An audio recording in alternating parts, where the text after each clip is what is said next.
Announcing the arrival of Yang Berbahagia Deputy Vice Chancellor Academic and International.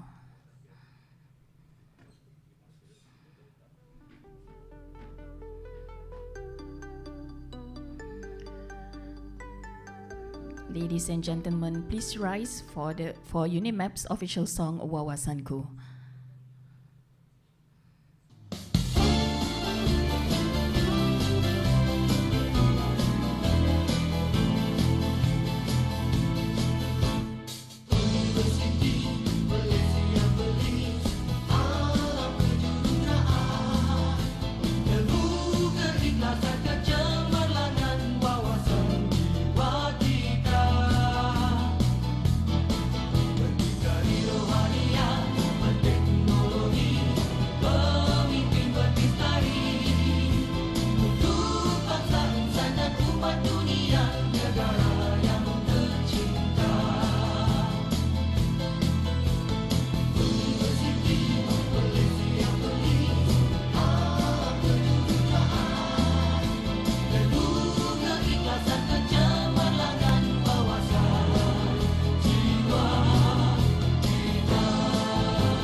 Please be seated.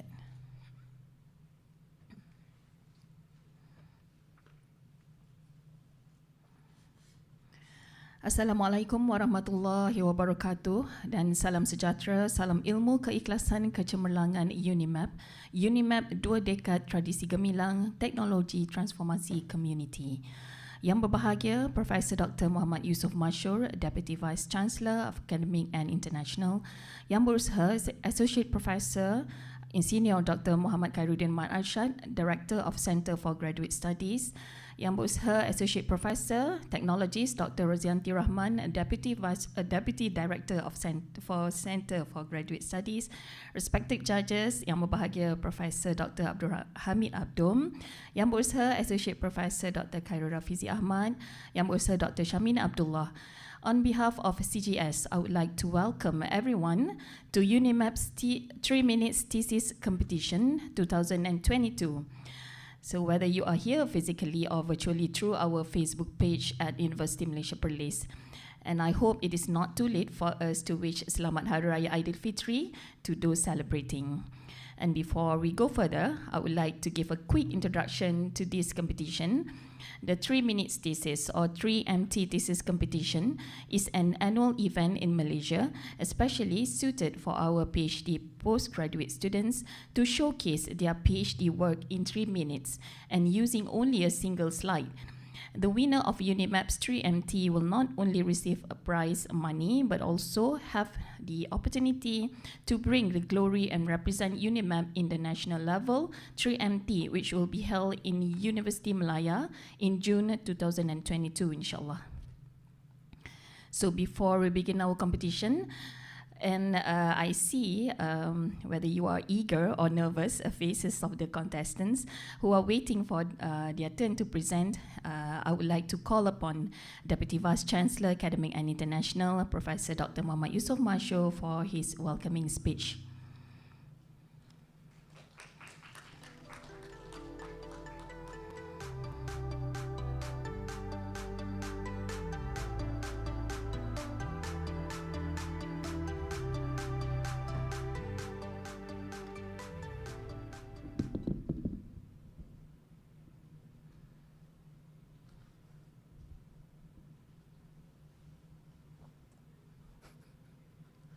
Excuse me, I'm an old man. Bismillahirrahmanirrahim. Assalamualaikum warahmatullahi wabarakatuh and good morning. So, Associate Professor Dr. Khairuddin, Director of Center of Graduate Studies, Dean of Faculties, Deputy Deans, Prof. Hamid, Prof. Rafizi, Chairman of Postgraduate Program, juries, and last but not least, participants of 3 Minute Thesis Competition 2022. Okay, I have to make my speech less than 3 minutes. Oh, it's not counting. Okay, so I cut short everywhere. Okay. Okay, so that is supposed to be less than 3 minutes. So as we know, UNIMAP 3-minute thesis competition is a challenge for students to consolidate their ideas in just 3 minutes. Okay, with just one slide and no other props. The presentation must be easily to be understood by non-expert audience, and this is the most challenging yet the most exciting and fun activity in your PhD studies in UNIMAP. Thus, I would like to express my appreciation to all participants consisting of PhD students who dare to take up the challenge of participating in the 3-minute Thesis 2022 competition. Not everyone willing to take the challenge, and basically the participant here already the winners. Okay, congratulations to take up the challenges. Okay, 3-minute thesis is a research communication competition developed by University of Queensland. So this exercise challenged PhD students to present an engaging speech on the topic of their thesis, and is important in just 3 minutes. Okay, so it's developed academic, presentation, and research communication skill, as well as support the development of student research capability effectively in describing their research in the appropriate language to the non-expert audience. It depends on the communication skill, comprehension, and engagement. So it depends on how is your body language, how is your oral communication, not too technical. You need to use layman words, smooth and clear communication.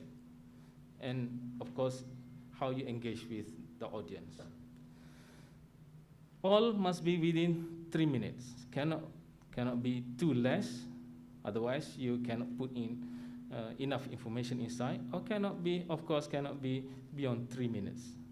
Okay, this is the real challenge, because from your long thesis, maybe 200, 300 pages, you have to squeeze everything, your work 3 years, 5 years into 3 minutes presentation. Okay, and on top of that, you need to present so that the idea will be able to be understood by non-specialist or non-expert audience. That's very challenging. Okay, before I end my speech, I would like to thank those who have given their firm commitment in making this program a success, whether direct or indirectly. Okay, I am sure without 2022, I end this speech with Wabillahi taufiq wal hidayah. Assalamualaikum warahmatullahi wabarakatuh.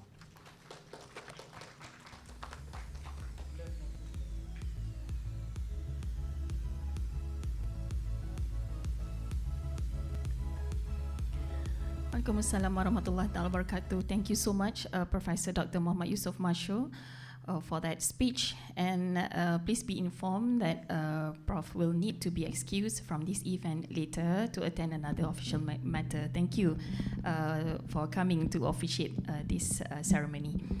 So, ladies and gentlemen, it's your turn now. Please be reminded that you are only given 3 minutes as the topic, 3 minutes thesis competition, 3 minutes for your presentation, as what Prof mentioned just now. So a single bell notification will be given after 2 minutes. Thank you, Prof. After 2 minutes of your presentation, followed by a double bell notification signifying the end of the 3 minutes. Again, I repeat, a single bell notification will be given after 2 minutes of your presentation, followed by a double bell notification signifying the end of the 3 minutes. So we wish everyone the best, all the best for your 3 minutes thesis presentation. So are you ready, guys? You have to be ready. All right. So for our first contestant, please welcome Mr. Muhammad Badrul Hisham bin Abdul Manaf from Faculty of Civil Engineering Technology. Good luck. Ladies and gentlemen, I believe when you drive a car, we will face this kind of situation where we can find pothole and crack on the surface of road pavement. This problem is due to many reasons. One of them is due to quality of material being used in the road pavement. Construction of road pavement requires quality material such as aggregate, such as basalt and granite, to make the pavement durable. However, due to increase of construction costs, artificial aggregate, alternative material are being used in the construction.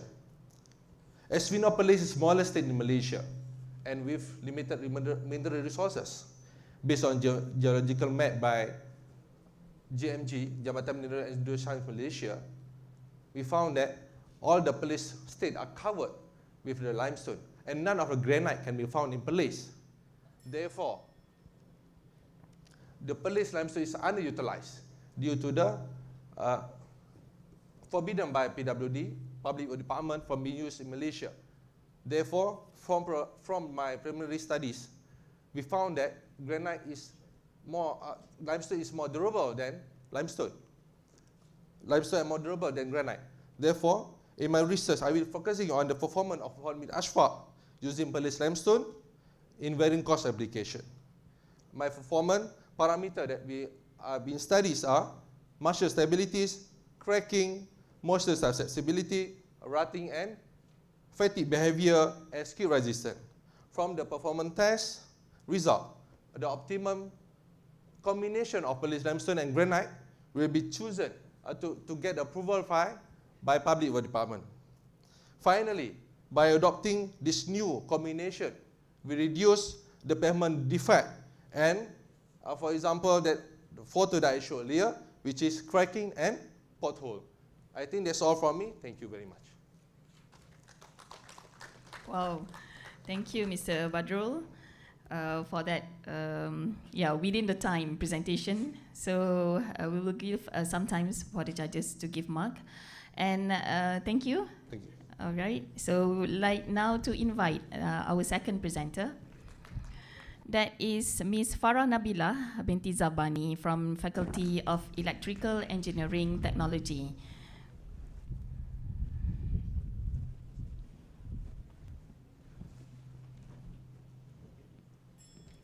Many of you might wonder what is Aspergillus and Penicillium. It is actually two different types of fungi that exist around us in the air. These fungi exist in different types of species, and some of them can be harmful to us and can cause several diseases. Therefore, it is important to identify these types of fungi which can be harmful or not to the human body. Usually, fungi is identified through the method of microscopic examination. This is usually done by an experienced mycologist, a person who studies the science of fungi. They can identify and recognize these types of fungi directly. However, a non-specialist persons like me and you cannot identify these types of fungi directly. Therefore, an automated fungi detection system is needed to identify this type of fungi directly, so everyone can know its species. However, the main problem is that the microscopic image of fungi is usually low in contrast. This means that the structure and the background of the images are in the same tone, in the same color of tone. This is where my research comes. The microscopic image needs to go through the process of image processing so that it can be enhanced and classified based on their species. Thus, to improve the contrast, image enhancement method that involves a fuzzy inference system is introduced. So what is a fuzzy inference system? A fuzzy inference system is a method which maps an input to an output based on a set of rules. These sets of rules are based on our own research. For mine, it will be the brightness and contrast of the microscopic images. This method is combined together with other image enhancement method to produce a more clearer image of fungi. It is expected that the outcome of the is an enhanced image which clearly shows the structure of the fungi. So it is reliable to be classified in the future. Thank you. Thank you so much, Ms. Farah. Can you stay for a while for Q&A session from the judges? Actually, I have skipped the Q&A for Mr. Badrul just now. No wonder he waited on the stage. I'm so sorry. So your turn will come later after Ms. Farah, all right? For the Q&A. All right, judges.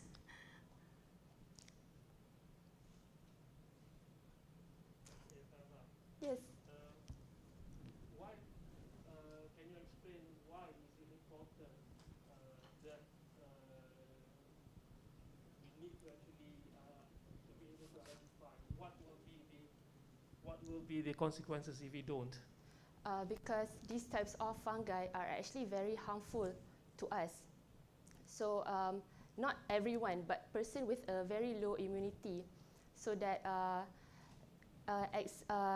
for now, only the experienced mycologists can directly identify. So this is to ease their process and so that everyone can know, even a non-specialized person like us.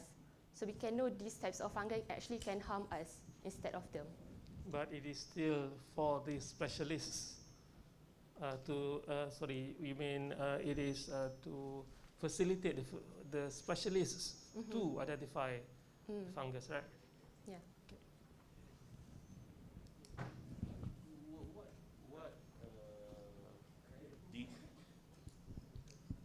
What disease that relate with the penicillium and Aspergillus?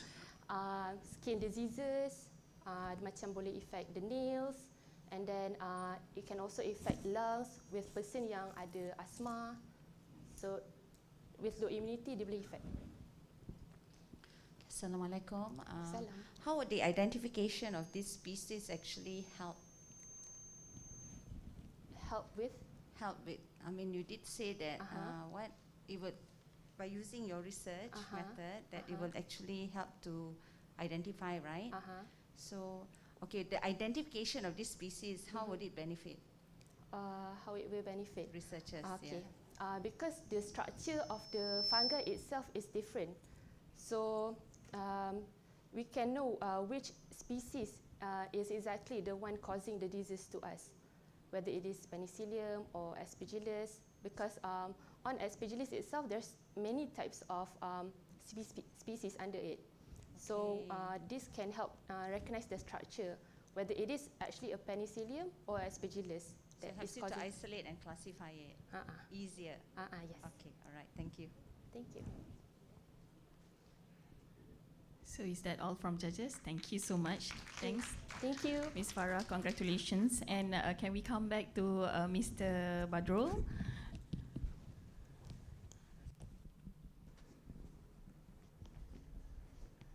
Okay.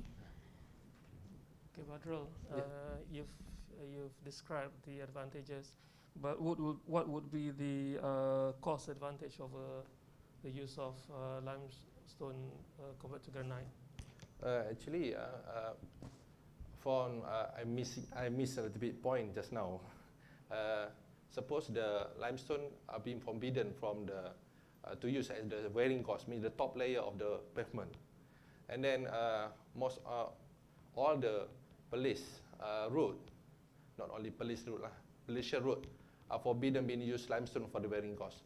I mean, this, if we can introduce this limestone in the pavement layer, on the top layer, I believe, for example, in police itself, about million more, because the cost of the asphalt is very, very expensive.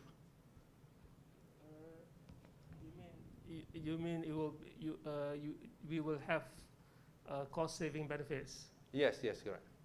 To what magnitude? Sorry? To what magnitude? To what magnitude?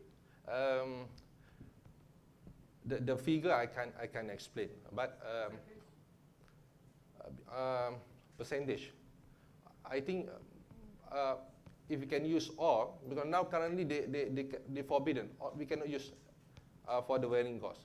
But now if we can use for the 100%, if we can prove it with the combination or the performance of the using limestone is better than granite, so we can propose to the public department, ask them to approve it for the whole construction pavement in Malaysia. But my study is only on the Perlis limestone only. It's not for other place. Okay, in what aspect that the Perlis limestone differ with the other limestone? Yes, because In what aspect? the strength of the mechanical properties of the limestone is different from other source. Which is better? Sorry? Which is better? Which is better? For my studies, okay, Perlis limestone is better than granite. The granite we taken from the sample is we taken from Kedah. Okay, Assalamualaikum. Okay, I may not be, how to say, okay, I'll just ask the question. Okay, I do understand that limestone is pretty porous, right? Sorry? I mean, limestone, porous, I mean, it causes a lot of sinkholes, correct? Yes, that's correct. Okay, so if you're going to incorporate it into how to say, to overcome the cracks and all, how much guarantee do we have that it's going to sustain? I mean, it wouldn't. This is a question asked me about the longer terms. Okay. Because what we are doing, what my research doing, I done my research is on the how the performance when we construct it, when we mix it, what is the performance? For the longer terms, it's beyond my scope lah, actually. Okay. But for the longer term, we need to usually the authority will ask us to do a trial lay, to put a sample on the road, maybe, and then after that we will test it for the maybe 5 years, 10 years, something like that, to see the long performance. So for now, limestone appears to be a better substitute for granite. Yeah, right? from my from previous your studies, research, my okay. research. All right, thank you very much. Yeah, thank you very much. All right, thank you, judges, and Mr. Badrul, congratulations. Okay, so we shall move on to our another presenter, that is Ms. Fung Pei Yi from Institute of Nano-Electronic Engineering, with the topic welding of thermoplastic by microwave heating.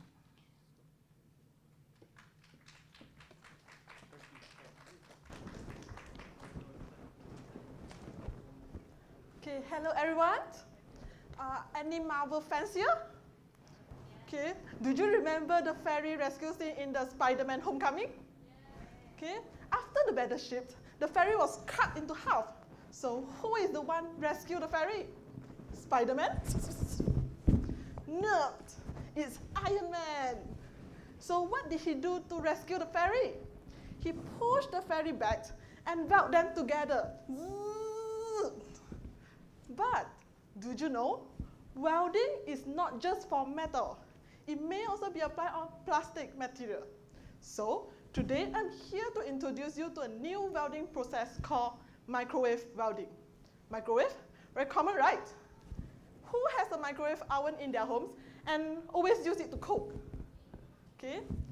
Have you ever wondered why the food can be cooked in such a short duration? Besides, why the food within the plastic container is heated, but the plastic container is not? For your understanding, the plastic container is microwave transparent and will not interact with the microwave. However, the water molecule in the food will.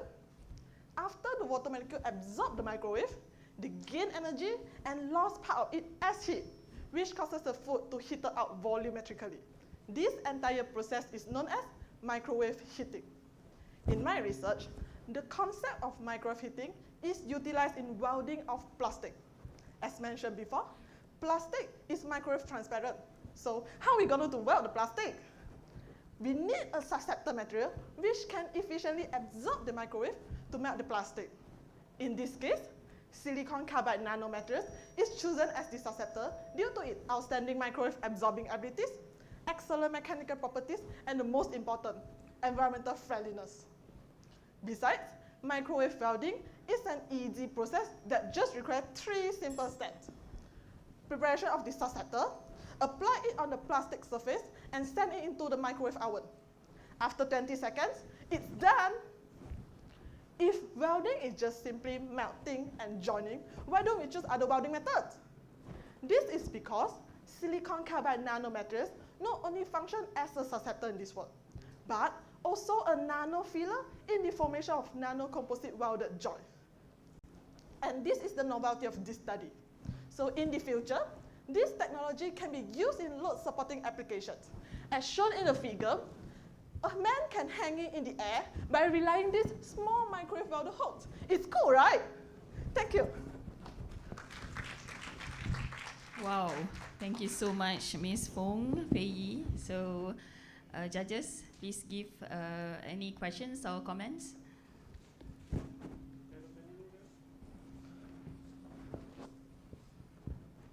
Okay.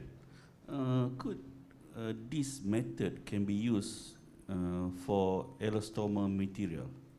Yeah, actually it can use for ceramic, metal, and plastic. Just the duration will be have to adjustable. Like metal, the metal point is higher, right? So you have to use a longer durations.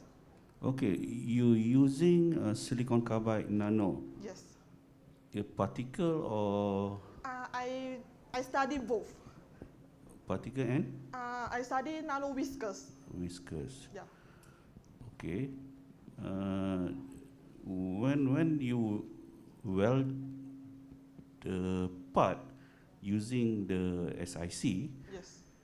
the part that been welded consists of matrix and reinforcement. So you have non-homogeneous strength between the welding part and the other part of your sample. Oh, so doctor, do you mean the welded part and the non-welded part? Yes. So normally we will Your comment weld. on that? Yeah. Normally we will weld, like you have to weld this portion, right? So you weld this portion, and maybe the weld from my testing result, it will not break at the welded joint, but maybe it will break at the Yes. So to overcome this, maybe you can weld both, like overlap like this. Okay. Okay, hi, good morning. Hi. All right, one of the benefits you did mention that was the ease of this assembly. Yes. Could you like elaborate a bit on it? Because it is as I see, is a susceptor. It can absorb the microwave and release heat. So when the welded joint is formed, it's permanent. But if you put it inside the microwave oven again, it will absorb the microwave and release heat again. So the welded joint, the interface is melt again. So you can disassembly by pulling it. So that means if there's any say error in the first attempt, you can actually like Yeah. correct it by just putting it back, Yes. going through the same process. Yes. That's it. Yes. Okay, I'm not in the field, but from my understanding, what you have said, the material you use is only the vehicle in which you want to transfer the energy to the material you want to weld, right? But you did mention about ceramics now. Sorry? You did mention about ceramics just now. Ceramic. Yeah. Yes. How do you actually weld ceramic? Because my understanding is when you use that material to heat, to transfer the heat, that means you are heating that material via the ceramic, because you said the material itself is microwave transparent, right? For the plastic itself. Yes. Yes. So you are using that material to actually using that material to heat the plastic, right? Yes. Okay. How does that work with ceramics? Actually, it's the same with the plastic. Like ceramic is microwave transparent also. Yeah. So if I put the ceramic is here and you put the susceptor here, Yeah. they absorb. So the susceptor will release heat, right? Yeah. So the heat will conduct into the ceramic, and the ceramic will melt. Both the ceramic can melt together. Ceramic melts at what temperature? It's around 1000, but susceptor it can reach the 1000.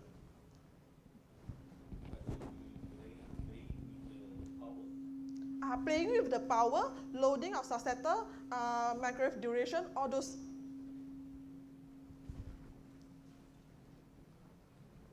Is that all, judges? All right, thank you so much. Ms. Puri, congratulations.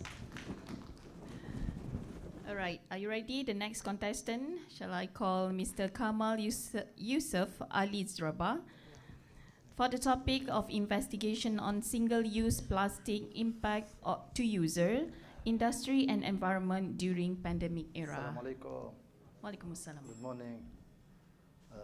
First of all, I want to explain what does mean by single-use plastic. Single-use plastic is any plastic material used once, then discarded. Like food containers, plastic bags, and all the rest of it. So, as you know, during the pandemic, the consumption of the single-use plastic has increased significantly. That will lead to accumulation of single-use plastic, and as a consequence, it forms the effect on the environment generally, and on the organisms, on the plants, and on the humans as well.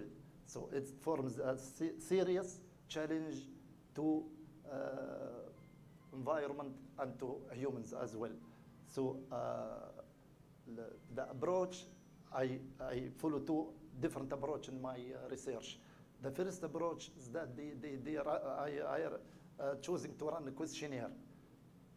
It's actually a combination of qualitative and quantitative questionnaire to gauge the perceptions of the producers and consumers of single-use plastic during the pandemic. This is the first approach.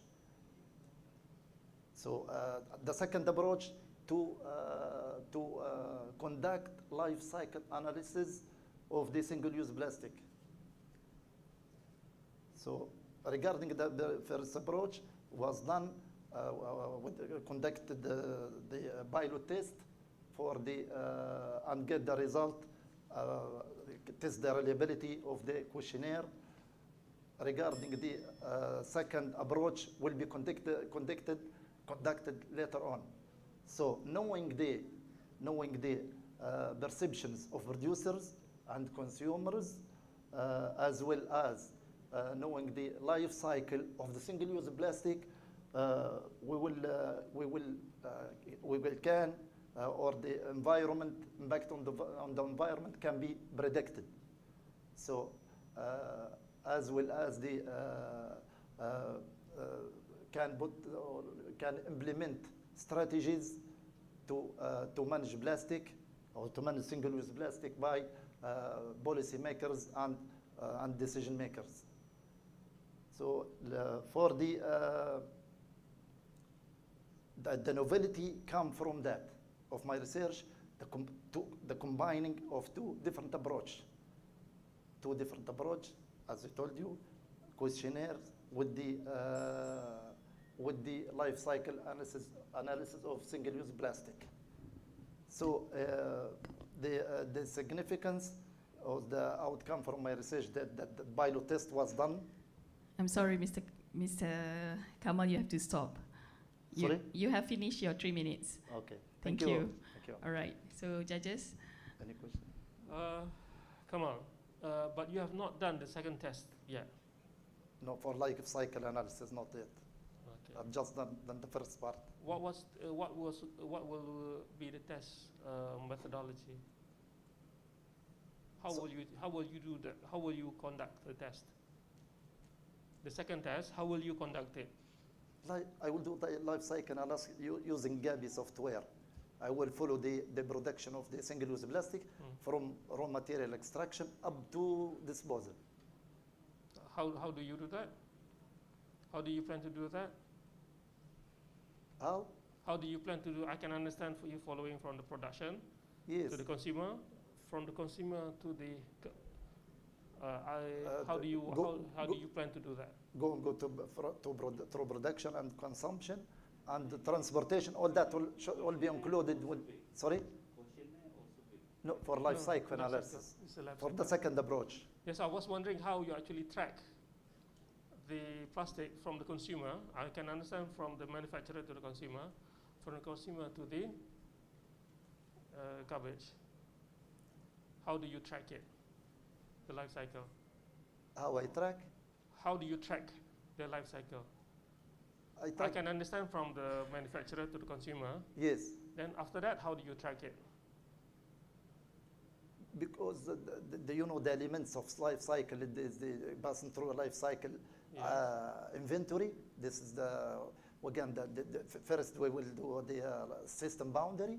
We will determine our system boundary, and after system boundary, we go to life cycle inventory. So we will see the stresses and energies, you know, we will determine them, and after life cycle inventory, we will go to life cycle impact assessment. We will know the assessment. I hope I answer your question.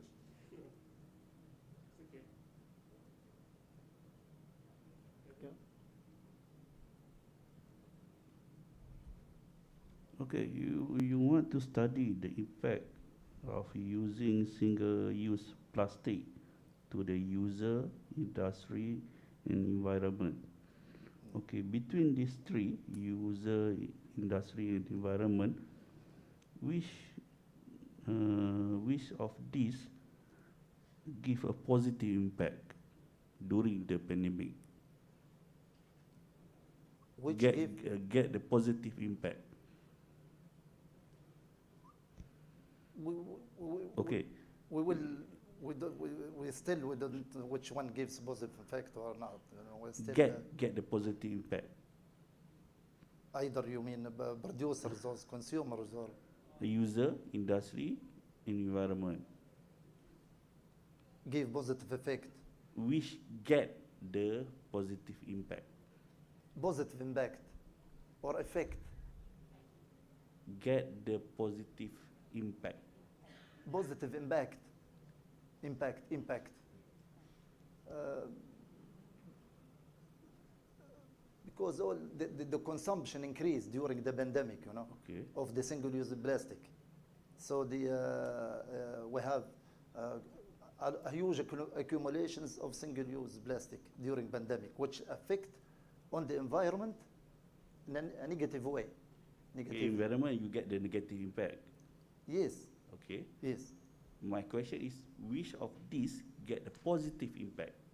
Get the positive impact. Okay, environment, you get the negative impact. But user in industry, which of these get the positive impact? Producers and consumers. Okay. Producers and consumers. All right. Assalamualaikum. Alaikum salam. Okay, I just have one very simple. How would you define single-use plastic? I mean, you mentioned single-use plastic. Could you just elaborate on what do you mean by it? I mentioned, I think, is any material used once and then discarded, either disposed or recycled. It's either disposable or recycled. Yes. Okay. All right. Thank you. Thank you. All right, thank you, judges, and thank Thank you, you. Mr. Kamal. Congratulations. All right, next, I would like to invite Thank you. Ms. Nur Farizah. Salam. Nur Farizah Nadirah binti Jaafar from Institute of Nano-Electronic Engineering with the topic Faisal Electric DNA Genosensor for Multi-Strain of Human Papilloma Virus, that is HPV, for early detection of cervical cancer. Would you believe me if I told you for a donkey years you are still using pap smear to detect cervical cancer, and most of the married women are still afraid to do cervical cancer screening? Why they are still afraid? The answer is in my presentation. The swab will rotating 15 to 20 seconds, collecting the specimen inside our endoscopy. Without saying anything, I know this process is actually torturing us enough. So, it's torturing us enough. And then the doctors also can, at this process also have a problem on detect specifically type of HPV strains. And then the doctor also only can detect the cervical cancer after the symptom has been appear. And then, so why not now we invent new nanotechnology HPV genosensor for early detection of cervical cancer, and try to assist the doctors to identify the type of human papillomavirus without swabbing our endocervix. This comes to my golden key point of this research: a facile, reliable, rapid multi-detection of HPV CC kit. And I love to say that our research product did not depending on the swabbing the endocervix anymore. Instead, we use the saliva. Money become huge argumentation when we want to convert conventional method into research prototype product. This is where we innovate genosensor kit that much cheaper compared to the conventional method. The novelties of this study are we use saliva instead of swabbing the endocervix, and then we have multi-DNA based detection, less than 30 minutes of detection, low power consuming device, and sensitive and selective quantitative approach. With this genosensor kit, I truly believe that our research product can turn the nightmare into a sweet dream during cervical cancer screening. And then remember, we are the queen. The queen will turn the pain into power. I'm Fariza Nadira. Thank you. Thank you so much, Ms. Fariza. All right. Have you developed actually the prototype and test the accuracy? Yes. What's the accuracy like? It's like because we use the electrical base, and then during the hybridization, it shows that the current of the virus is less than the electrical current of the probe. So it's really matching with the past research and also with the clinical research for the past. So it is you've done the feasibility study. That means you test whether it works or not, whether it can actually, but you've not actually tested out of how many samples, how many percent you can detect and not. Oh, actually we have done on 3 types of different HPV strains, Okay. which is 16, 18, and 58 for the synthetic one. And then for the clinical one, you have done on the 16 only because not yet done, right? And then the output is, we can see that it's 95% same with the past research.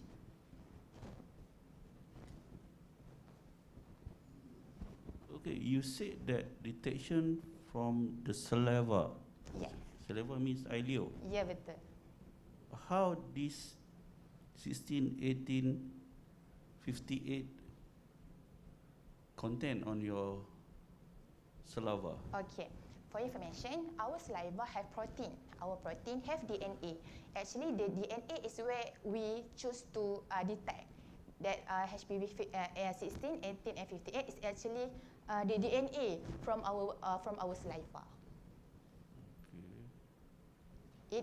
It also, we can also detect instead of saliva. Also, the conventional method is actually from the endocervix, and also our endocervix also have the DNA. So actually, the strains 16, 18, and 58 is actually from our DNA.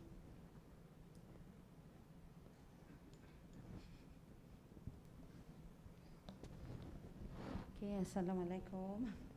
All right, so really, I think it's a very less intrusive way of actually detecting, going through the tests. Okay. All right, but just, yeah, if it's I was just wondering, okay, is it self, can you do it self, or do you still need to go to the doctor to, even if it's a saliva test? Yeah, how do you actually do it, and how much of saliva is needed in order to actually see whether you are actually carrying any of those cancer cells or not, apart from doing the normal procedure? How accurate is it? Okay. Well, so next question. Okay. First of all, I think the accuracy. Okay. I answer. The amount of saliva actually is not more than 3 to 5 microliter. It's just small amount. Okay. For research study, and then after that, and then the accuracy. Okay, the accuracy for now, as I told doctor, it is 95% compared to the others. But actually, there are one research study said that we can use saliva. There are 40% of the medical doctors agree that we can use saliva instead of swabbing the endocervix. So that means that I think instead of kita rasa sakit tu, apa kata kita guna saliva tu? Macam tu. Kita guna saliva dalam jumlah yang sikit tanpa sakit menggunakan electrical based genome sensor. Saya nak maklumkan projek ini tak sama macam COVID test yang guna saliva ke tak sama. Dia gunakan electrical. Jadinya apa lagi soalan? Okay. Okay. The step is actually kita ambil sampel kita, and then kita anggap tu sebagai virus lah. Contohlah dalam mulut kita kan, anggap sebagai virus. Pertama sekali atas atas saya punya tu IDE tu. Slide. Can you show slide? Okay. Right there. Okay. This is my kit. Yes, this is my electrical. Yes.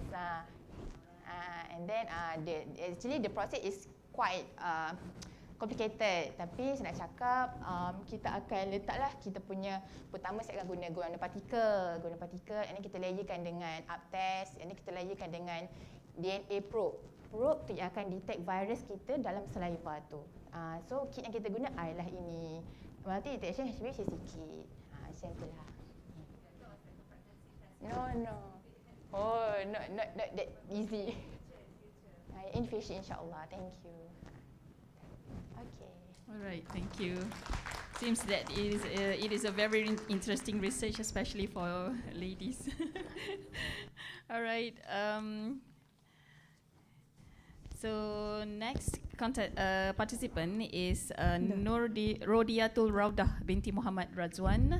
The title is Robust Noise Region-Based Active Contour Model in Image Segmentation for Aspergillus Species. I hope I pronounced it right. All right. Welcome.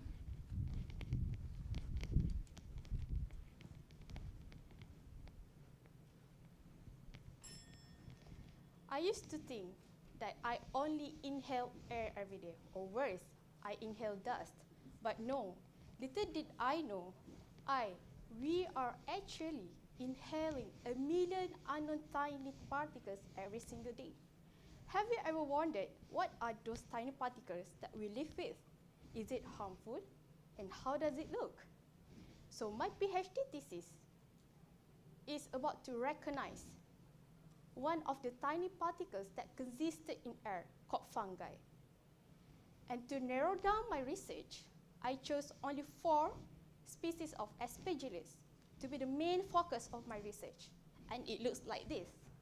So don't worry, it is not harmful to us, but it can be very harmful to a certain group of people that have a low level of immunity. Microscopic technique is currently used to recognize the species of Aspergillus, and it seems pretty simple and effective, but still, misidentification can be happen, which lead to misinformation. And of course, it consumes a lot of time, because it depends on human to observe, to recognize the Aspergillus species. and a few times of confirmations are always needed before we pass down, before we relay, before we convey the information to doctor, so that the doctor can find a cure. So this step is very, very important, so that we can provide the exact information to the doctor, and then the doctor can give the exact treatment to the patient and prescribe the medicine. So, due to formation problems, I propose a computer method to promote an effective way of testing, to automatically recognize and classify the Aspergillus into its species. So my machine learning that I proposed consisted of 3 main steps, which are data collection, segmentation, to cropping out the image, and the last one is classifier, to classify the image. More simply, I want to make it easy, the recognize process, lessen the error, reduce the time consumption, and as well increase the accuracy of recognition process. Thank you. Thank you. All right, judges. So I see from, can you go back to the presentation slide, please? Okay, the classifier is ELM and SOM and SVM. That means you are using AI to be exact, machine learning.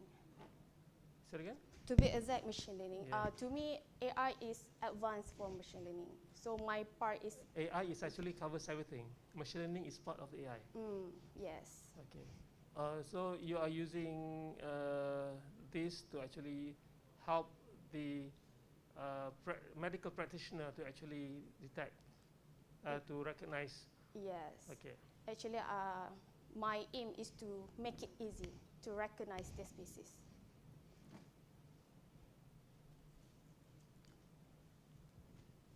What does this Aspergillus species harm people? So actually, same as Farah, it can affect it to a low level immunity people. So like skin infection, lung, so someone that maybe cancer, so easily infected. I assume it's a type of fungus, is it? Yes. All right. Okay. How is your method better than the ones that are already in existence? I can't really see that because this quite new, and to be honest, I don't have much paper to rely. So my the previous studies use image processing to identify bacteria, for example. But I try to prove that with image processing, I also can recognize and classify the Aspergillus species fungi. It's quite rare, so I can't really say how it better. Yeah. So I need to Explore consider more. another element. Okay, but for now, image processing also is able to help to do classification, whereby before it hasn't. Also has, Okay. but not Aspergillus. Okay. I mean, Oh, not not for fungi. this particular fungus, is it? Yes. Okay, all right. This that's clear. bacteria, cell, other, but Other, not So you're Aspergillus. the first actually Quite- exploring. maybe. All right. Okay. Thank you. All right. All right, thank you, judges, and thank you and congratulations to Nur Rodiatul Rauda. All right, I hope our next contestant is ready. That is Miss Oi Wan In from FTKK with the title of Designing One-Part Geopolymer, a Green Alternative Without Cement.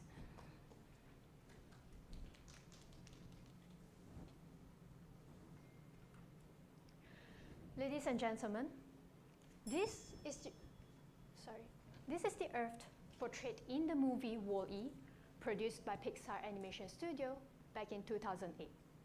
In merely 700 years, the Earth will look like this, overrun with rubbish and no longer a home for human beings. Today, because of human activities, a lot of waste materials were landfilled, polluting our environment. The movie is turning into reality. But we cannot stop development. Global urbanization, economic development increase the demand of new building and infrastructure, which rely heavily on cement. Cement is the key ingredient of concrete, the second most used resource on Earth. It is produced through crushing, grinding, and heating of limestone. Accounts for as much as 8% of global carbon dioxide emission, and everyone in this room is well aware of the consequences of rising carbon footprint. It is depressing, but there is still hope. To my knowledge, the byproducts from electric power plant, water treatment plant, or steel mill can be converted into 1 part geopolymer, which is essentially a green building material to replace cement. So, how do I work this out? In the movie, the cleaning robot Wall-E collects rubbish and making them into blocks. Well, in my context, I'm the present-day Wall-E. I collect industrial byproducts, add some chemicals, mix it with water to produce blocks, which is the 1 part geopolymer. This material has high strength and exceptional resistance against fire and chemical. On top of that, the application method is just similar as cement. So far, our 1 part geopolymer is 3 to 4 times stronger than cement in general. We have also learned that it emits 84% less carbon dioxide than cement. So exactly how much carbon dioxide was released into our atmosphere for centuries just to produce something that can be replaced by greener materials? In the end, that's all my research is about, is to offer a solution to reduce carbon footprint, is to offer a solution for waste management, and finally, to offer a solution for human beings to continue living on the earth. All right. Thank you. Question, judges? I'm sure Dr. Khairul will have a better question, but I just want to know what type of, you say, waste you using to actually convert it into the your geopolymer, 1 part geopolymer. What type of waste is that? Okay. I'm focusing majorly using fly ash, which is byproducts from coal electric power plant. Fly ash is obtained from after the combustion of coal to generate the electricity. Only that. Well, and what's the volume like? Will it be sustainable? Will it be practical to actually to use it? Do you have enough of it? Sorry, come again, your question? I'm talking about the feasibility. Okay. Do you have enough of it to actually use it to make it commercially viable? Okay. To answer, so your question is that, is there enough waste material for me to supply to the market, right? For your information, there are more than 70 million tons of fly ash produced per year, okay? And out of that, only 60 to 75% were not utilized, sorry. Okay, so not to mention that in Malaysia, we have around 6.8 million tons of fly ash produced per year.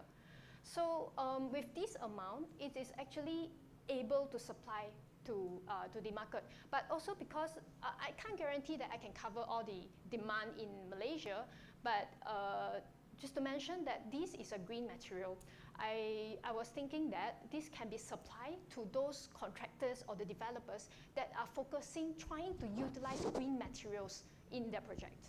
Okay, one more question before Dr. Khairul. Usually, when we talk about green materials or what do you call this green materials, what's another one people are talking about now? Sustainable? Which is organic materials, organic food. Usually there will be a premium over the normal ones. Sorry, Okay. there are Usually when you call something green, Yes. something organic, Yes. usually there will be a premium to pay. I mean, it will be Yes. more expensive. Yes. How much more expensive this one will be? Okay, I've calculated if I were to compare my material with OPC, the ordinary Portland cement that is currently selling, it would be higher by 10 to 20%. But with the benefits that come with it, I think that is worthwhile. And yeah, sorry, because in the market there is currently there are no such material that are selling, so I can't really compare it apple to apple. Yeah. Okay. Can you describe the term one part? Yeah, because as I know, geopolymer need activator, aluminosilicate, source of silica. What does you mean by one part? Okay, well, I'm glad that you asked this question. Okay, so to recap everyone, geopolymer is traditionally produced using the waste materials as well as the activator, the alkaline activator. And traditional production method involve liquid alkaline activating solution. But my research utilized solid alkaline activators instead of the liquid ones, because liquid ones are hazardous, difficult to be transported and also store. But using dry solid alkaline activators, it can be transported and it's not that hazardous to the users. So this using solid alkaline activators, product is called one part geopolymer, which is by just add water production method. One part. Only one dry binders. And then after that, when it means that activated in a solid form. Yes. So when the users want to use it or when we want to sell it out, transport to the site, we only need to add water instead of the liquid alkaline activating solution. Your product is same like same like you mix the OPC. Yes. Yes. Yes.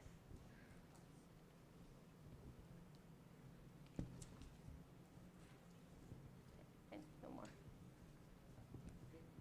All right. So no question from Dr. Sham? All right, no problem. All right, thank you. Thank you. Miss Uy 1N.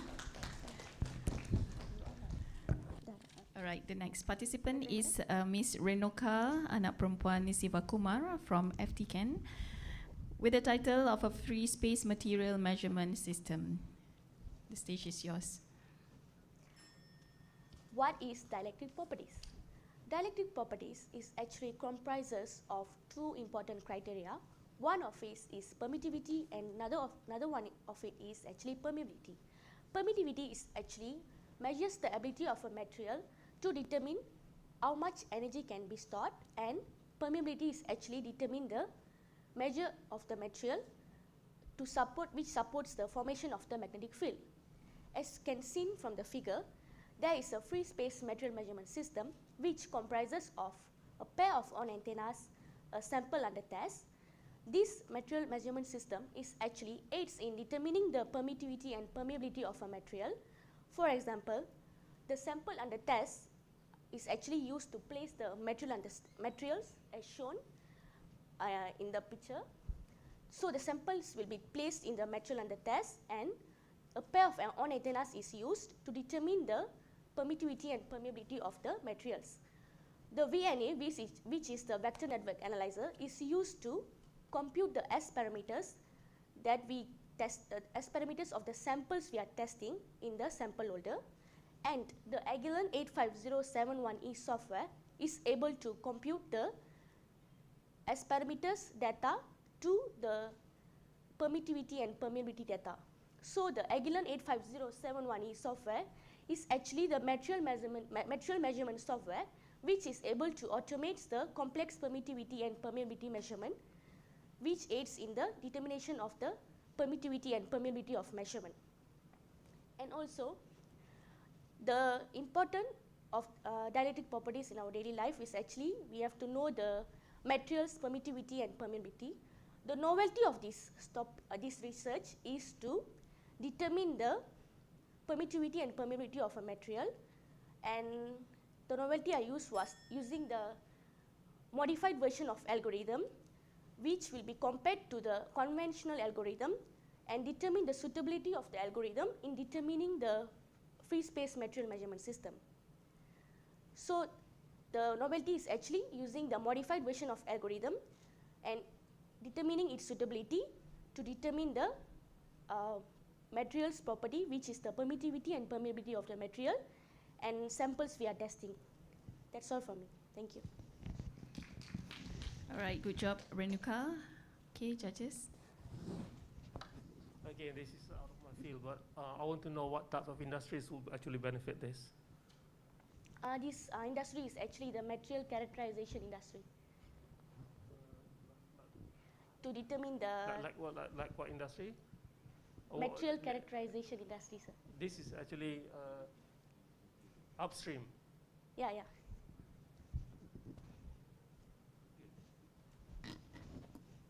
How does your measurement method differ with the current measurement? My measurement method is differ from other method, in which the other methods which I've seen before is actually they using a selected range of frequencies to measure the material properties, while I want to measure for higher range of frequency measurements. For example, it's like from 1 gigahertz up to 40 gigahertz, like that. But other free space methods is like they are using actually short range of frequency measurements. It's not like wide range.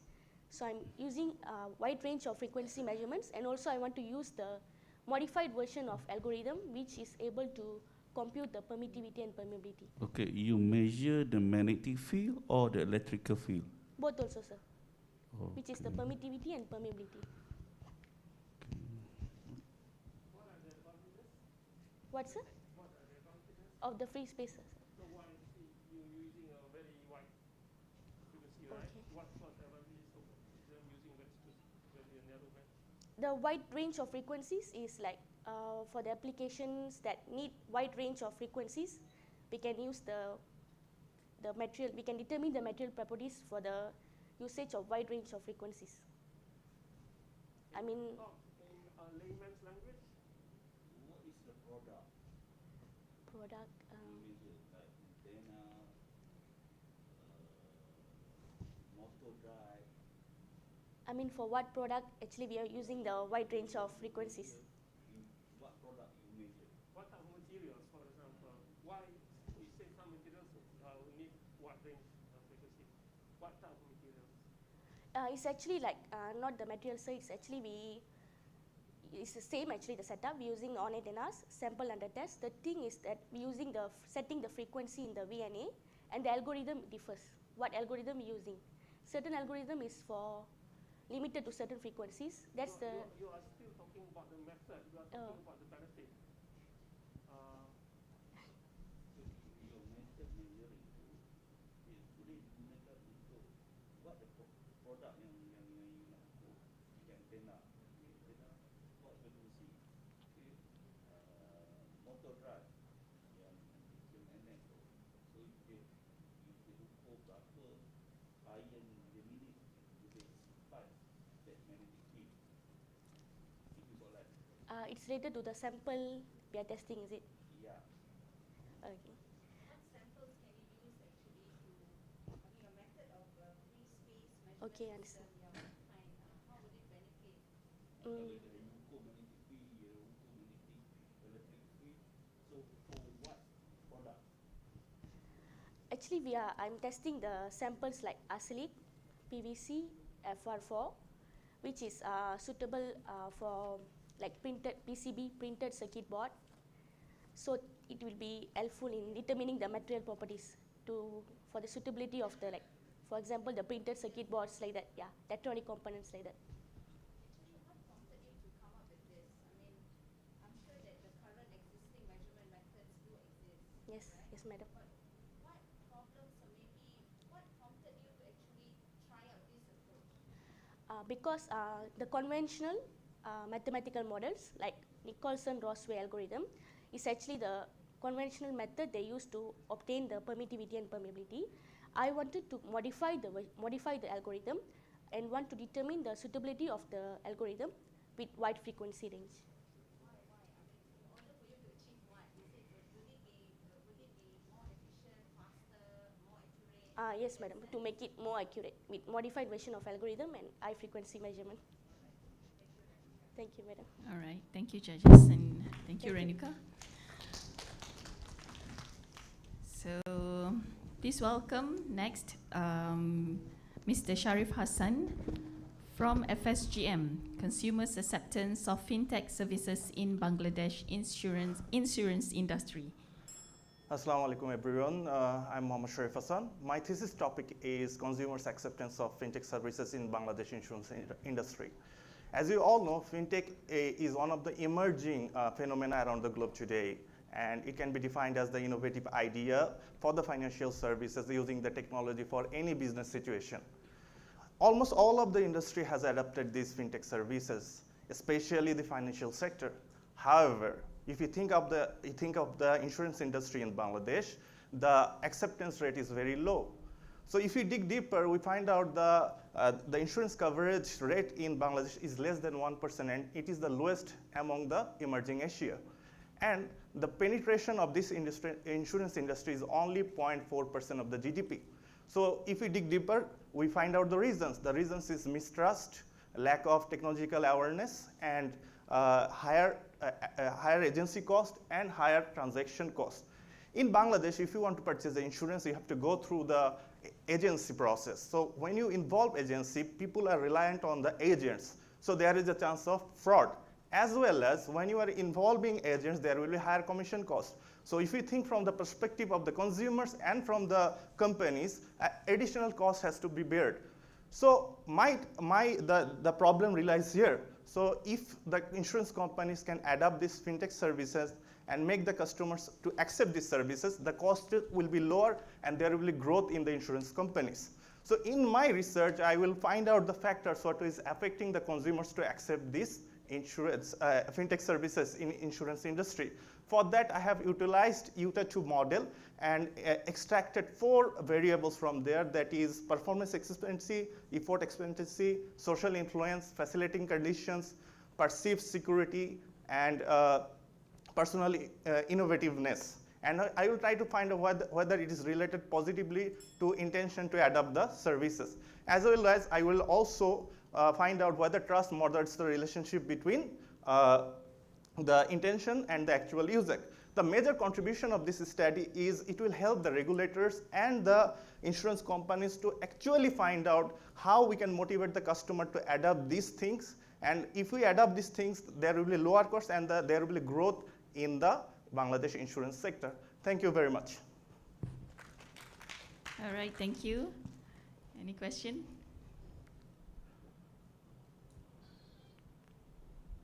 Assalamualaikum, very good morning.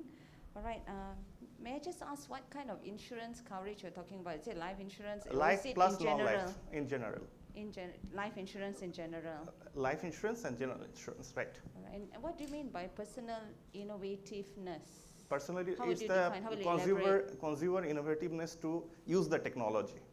Okay. All right. Okay. Thank you. Because not all the customers, but all the individuals are not find it easy to use the technology. So it is important the consumers who are very tech savvy, they are willing to use these services. Okay, what is the challenges?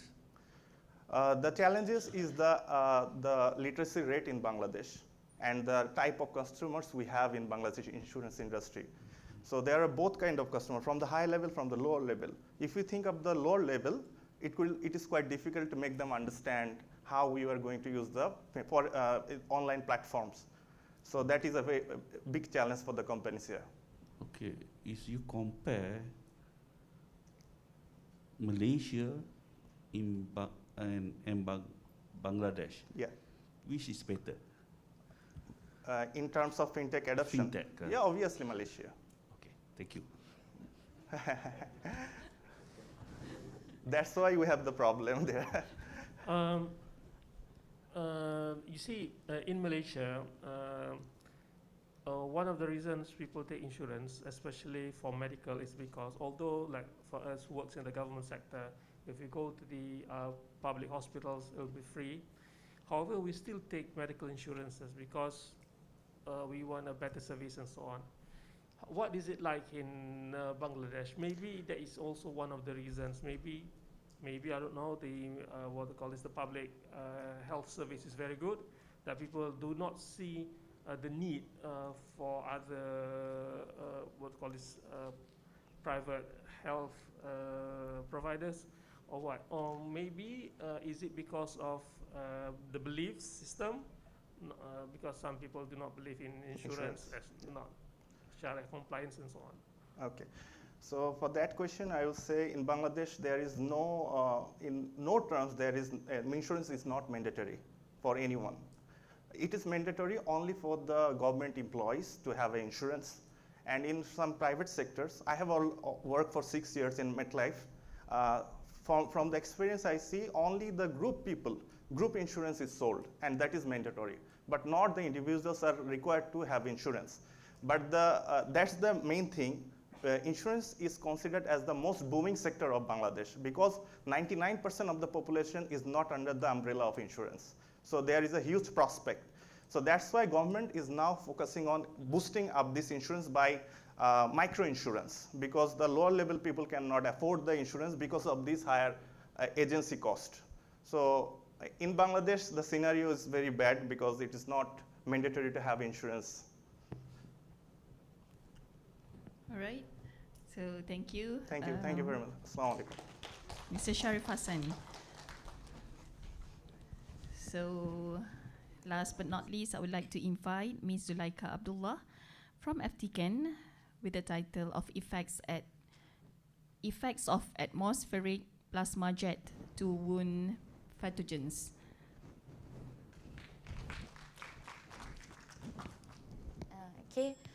Ladies and gentlemen, what actually is atmospheric plasma? Atmospheric plasma, actually also known as the fourth state of matter, actually is one of the new approach in plasma medicine, especially in wound healing. One major problem in wound healing, specifically in inflammation process, is the infection from the wound pathogens.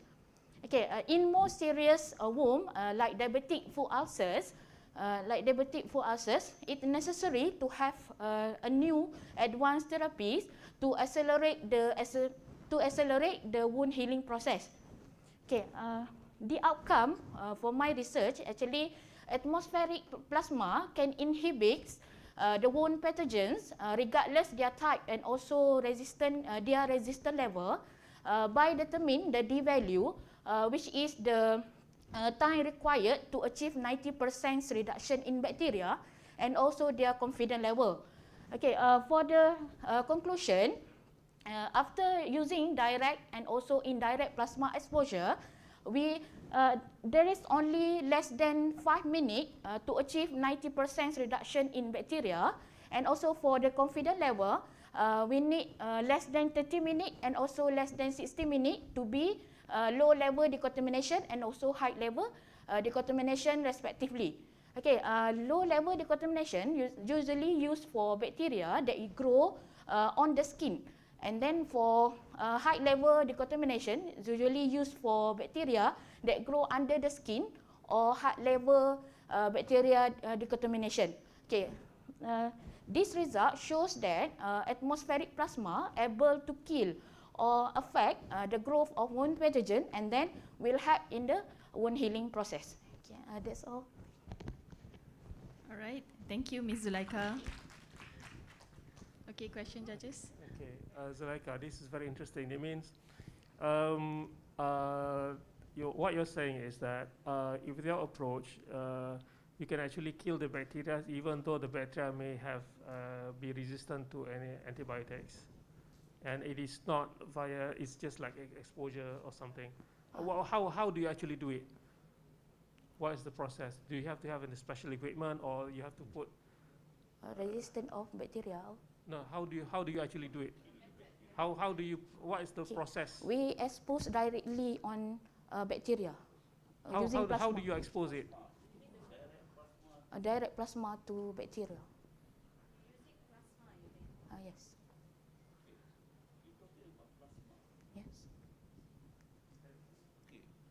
What is the temperature for plasma? Okay, actually, we chosen atmospheric plasma because it is not harmful to living tissue because generated temperature below 40 degrees Celsius. Is it true? Yes. Plasma We already tested the under temperature. 40 degree.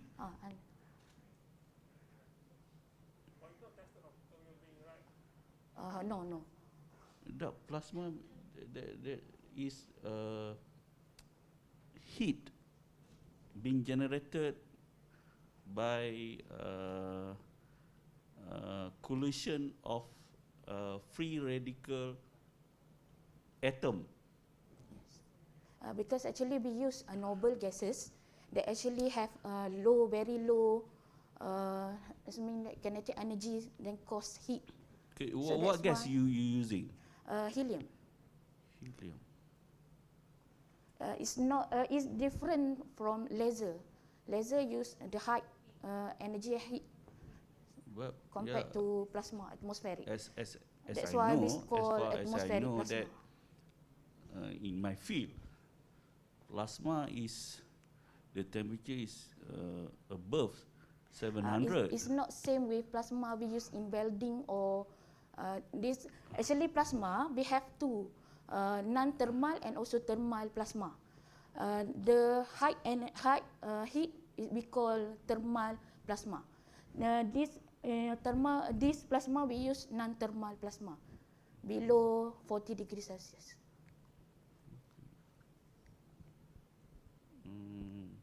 How the bacteria die? Actually, due to its reactive species, we call reactive nitrogen species and also reactive oxygen species. It can modify the membrane of the bacteria. Actually, it's like a toxic to bacteria. Yes. Yes. Yes.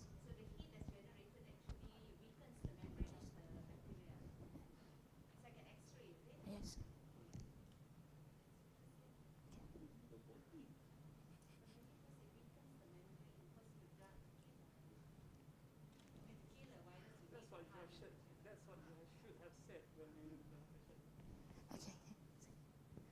Okay. All right. So thank you, judges. And with the end of Ms. Zulaika's presentation, that marks the end of the contestants' 3 minutes thesis presentation. So we would like now to invite Professor Dr. Abdul Hamid Abdum as head of jury to give a few words regarding the contestants' presentation. Yeah. All right.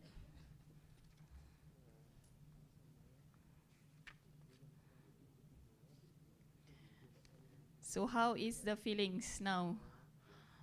Okay? Not yet? Until you get the results, is it? At least you have passed one obstacle. So we will wait for the judges or juries to give marks and to wrap up, and then Prof. Hamid will give comments and overall on the overall of your presentation. So I hope you have enjoyed the journey of being a PhD student. All right, now that Prof has ready, okay, the stage is yours, Prof. Okay, good work. I think this year we see much better presentation, much better compared to previous year. Just a word. How many of you will be a lecturer or aspire to be a lecturer? You're already a lecturer. Some of you are already a lecturer. Okay, you see, when we do presentation, it's good that we can actually be a little bit animate. We can, you know, like what you did. It's good, but you also need to have some sort of, what do you call this? Some stability. One of the things that struck me today was good diction. You know what's diction? That people can actually hear clearly what you say. But some of you need to work on the pronunciation, especially because English is not our first language. So we need to work on that a little bit when we want to do presentation. But I see a lot of you can actually slow down to say things clearly that people will find it easy to understand.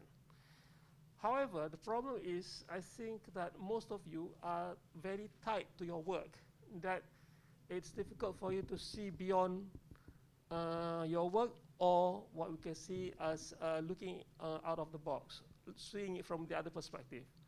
Like for example, I know what you're doing, but how do you explain to other people who are not in that field? Because when you are doing something, you are so, what do you call this, passionate about your work, you forgot that people see it indifferently. People want to see what's the advantage to them, not to you, to them. So you don't talk about the methodology per se, but talk about the advantage of the work. For example, when you talk about the wideband frequency, people do not know what people want to know. What does it mean? Does it mean that I can apply it to more materials with the same setup? I can use it for more materials. I don't have to change the setup or things like that. So you talk about the advantages. So that's what people want to hear. So because none of you had a Viva yet, right? During the Viva, one of the questions they will ask is, what is actually your contribution? What is your main contribution?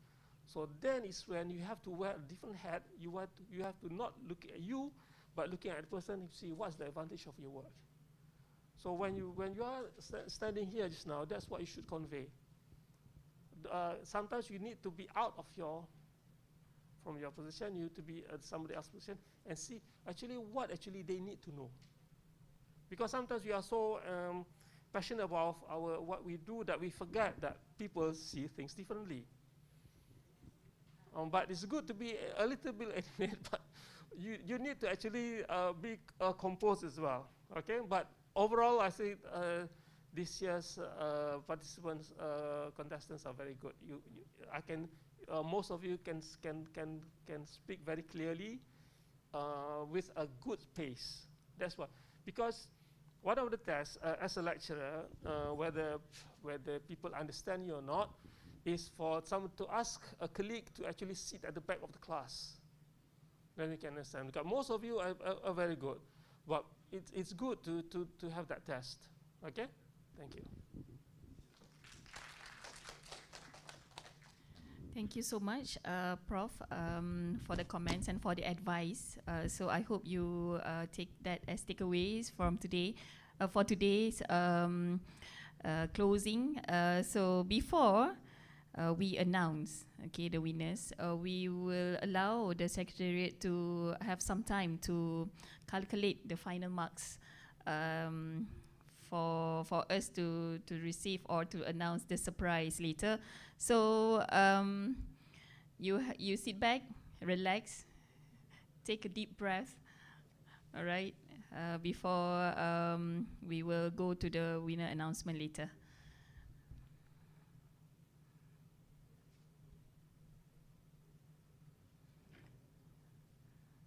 Yes, you can go visit ladies, and toilet, restroom, whatever you call. Any calming music from the Secretariat? All right, thank you.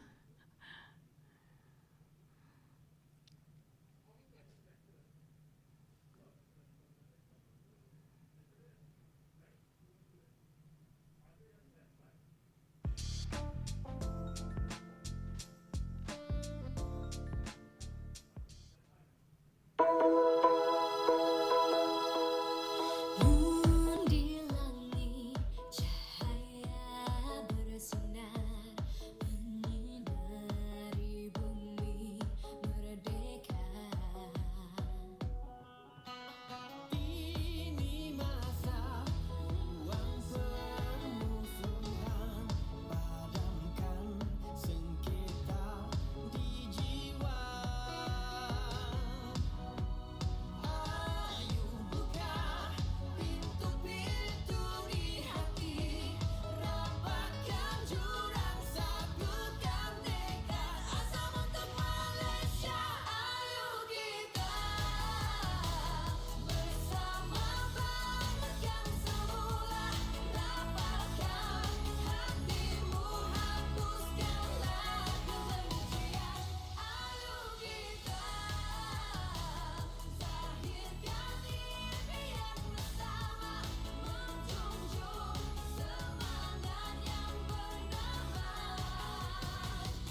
Okay, now that we have received the results from the Secretariat, I hope all the participants are here so that we can announce the results.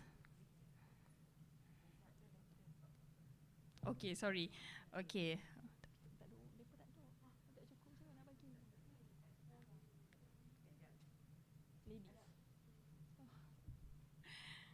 Okay, 5 minutes. So maybe Prof, you would like to continue? Because some of the participants are not here, so we would like to give the hand out the certificates. So it's better for them to be here with us. Lupa nak bagi masa tadi ya. Yes. That's why the participants are not here. Tak ada semua. Kena tunggu. Ada 2 orang kot tak ada. 2, 4, 6. Seorang tak ada. 2 orang I think. Chinese ladies. Okay, alright. Okay, so we would kita tunggu sebentar.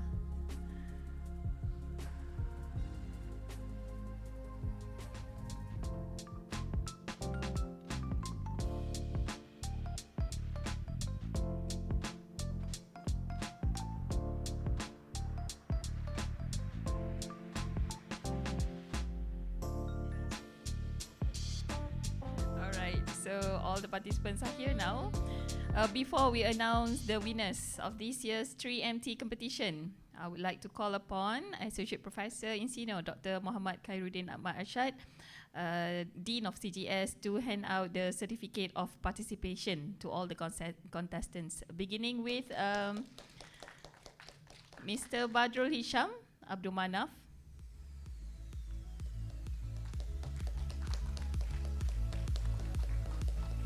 Thank you for participating.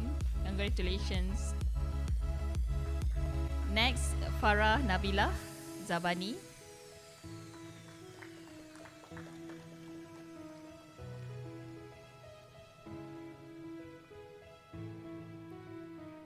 Next, Fung Pei Yi.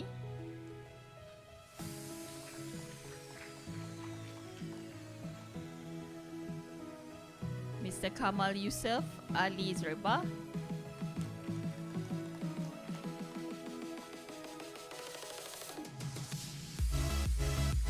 Nur Farizah Nadirah Jaafar.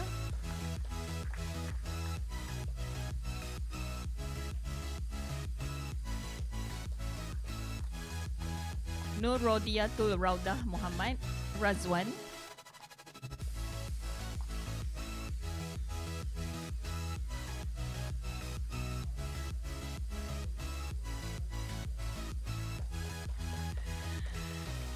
Miss Uy Wan N.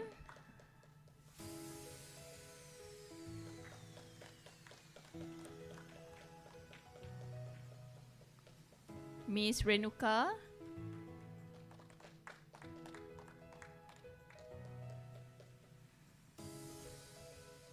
Mr. Sharif Hassan.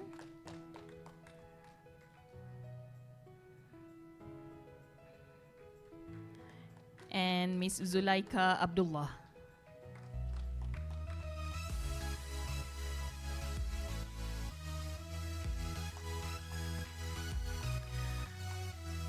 Alright, so Dr. Khairuddin, please stay on stage, and I would like to call upon Professor Dr. Abdul Hamid Adom to the stage and to deliver the awards to our winners.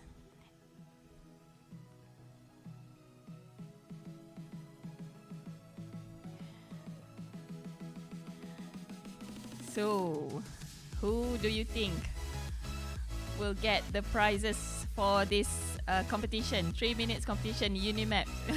Oh, Dr. Shamini, the judges, your turn will come. Don't worry. Okay, so kita announce number 3 dulu lah kan.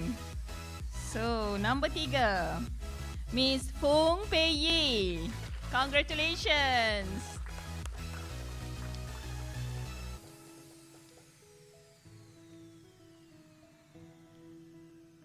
So the winner, the third prize winner was 200 ringgit, right? All right. So the second prize winner. Any drum rolls? No. All right. Miss Nur Fariza Nadira. Congratulations.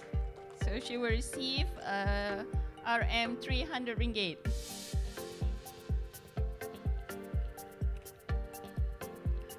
Alright. So siapa yang nombor 1 ni? Tajuknya ada kaitan dengan baju yang dia pakai. Oh, dah bangun. Miss Uy 1N. Congratulations.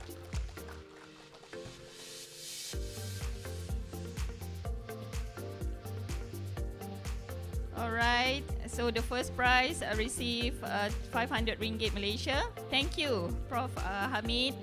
And Dr. Din, please remain on stage because we will now invite the judges to receive the certificate of appreciation. So, like to call again Professor Dr. Abdul Hamid Adom. Thank you so much.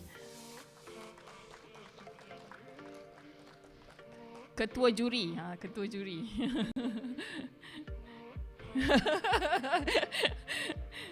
Alright, second one, Associate Professor Dr. Khairul Rafizi.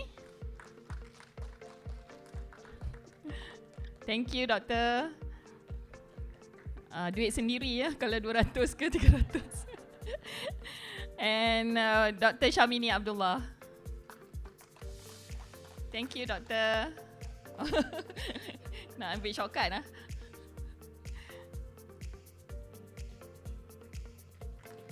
Alright, thank you judges for your time today. Alright, so thank you. Now let's give a round of applause to our contestants again, Judges Secretariat and PKK for all the expertise, dedication and hard work in ensuring that the success of this year's Stream MT thesis competition. To all winners, kindly collect the real ringgit later from the Secretariat. You can see Miss Istihara, right, the one who gave the certificate just now to Dr. Khairuddin. And that's all for today, ladies and gentlemen. Please rise for the song Dua Dekad Unimap.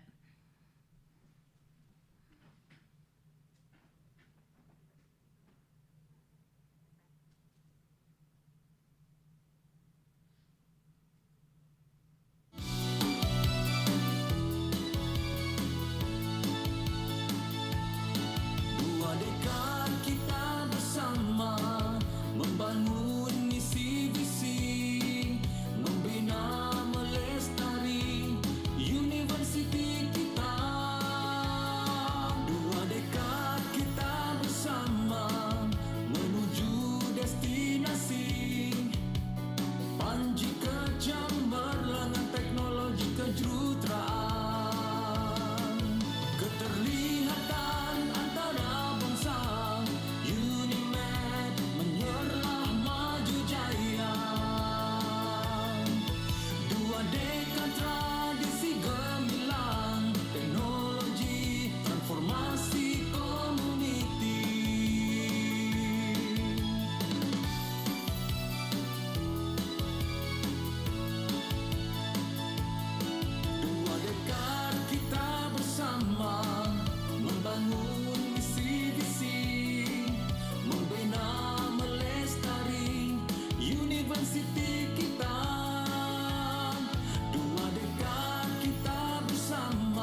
Thank you everyone. Can you please gather in the middle for photo session?